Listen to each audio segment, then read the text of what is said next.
At dahil may bagyo nga dito sa Hong Kong, kaya naman ayan, after ko maglinis sa baba, umakyat na nga ako rito sa rooftop para i-check ko naman kung meron bang naging problema dito. Pero bago ang lahat, samahan nyo nga muna ako sa aking A Day in My Life bilang isang kasambahay dito sa Hong Kong. Tayo po nga pala kahapon kaya hindi talaga ako na-inform na aabot pala ng T10 yung typhoon. Nagstay lang naman ako dito sa bahay maghapon pero si Lola nga kasi ay nagpunta ng China kaya hindi ko rin talaga siya nakausap. Kaya nagulat nga rin ako na pag-akyat ko nga rito sa rooftop ay nasa loob na nga yung mga gamit na dating nasa labas. Kaya hindi ko nga rin alam kung sino ang nagpasok nito, kung si amo ko bang babae o si amo kong lalaki. Hindi rin naman kasi nila ako sinabihan kahapon na tulungan ko silang ipasok ang mga ito. Pero ganito naman talaga yung mga amo ko, pag alam nila na day off ko ay hindi talaga nila ako iniistorbo. Pag kaya naman na kasi nilang gawin, ginagawa na nila ito ng kusa. Anyway, pininaw ko na nga pala itong mga nilabhan ko nung nakaraang araw. Paplansyahin ko na nga rin ito habang inaantay ko nga yung alaga kong lalaki na magising. Bali nakapaglinis na rin naman kasi ako ng sala at narinis ko na rin yung isang kwarto. At dahil ayoko ring masayang yung oras ko, kaya naman ayan, naisip ko na nga lang na plansyahin ko na nga ito habang nag-aantay sa kanya. Hindi ko na nga rin muna iniligpit yung vacuum na ginamit ko kanina dahil gagamitin ko pa rin naman ito pag nagising yung alaga ko. Konti lang naman din itong aking mga plansyahin kaya naman naisip ko na nga itong tapusin agad.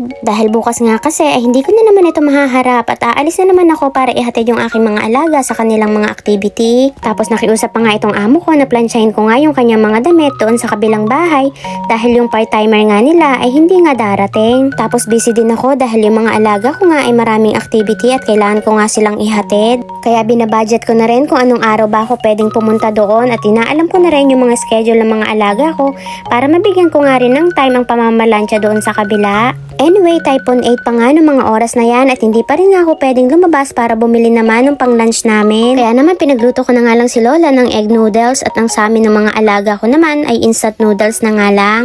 Pag ganito nga ring maulan, mas masarap na nga lang humigop nga ng mainit-init na sabaw. Madalang lang naman kami makakain nga ng ganito kaya ayan, parang takam na takam nga kami ng mga alaga ko. At fast forward na nga tayo, so after nga namin kumain ay tumawag nga itong si amo kong babae at nag-request na gusto daw niya ng hot pot. Kaya naman, after ko matapos sa aking mga plansyahin, ay dinala ko na nga rin itong aming recycle. Idadaan ko na nga lang ito doon muna, pagkatapos didiretso naman na ako para mamili. Typhoon 3 na nung mga oras na yan, kaya allowed na nga tayong makalabas. At ayan, kung makikita nyo, ang kalat lang dito sa kalsada na malapit sa amin ay puro mga dahon.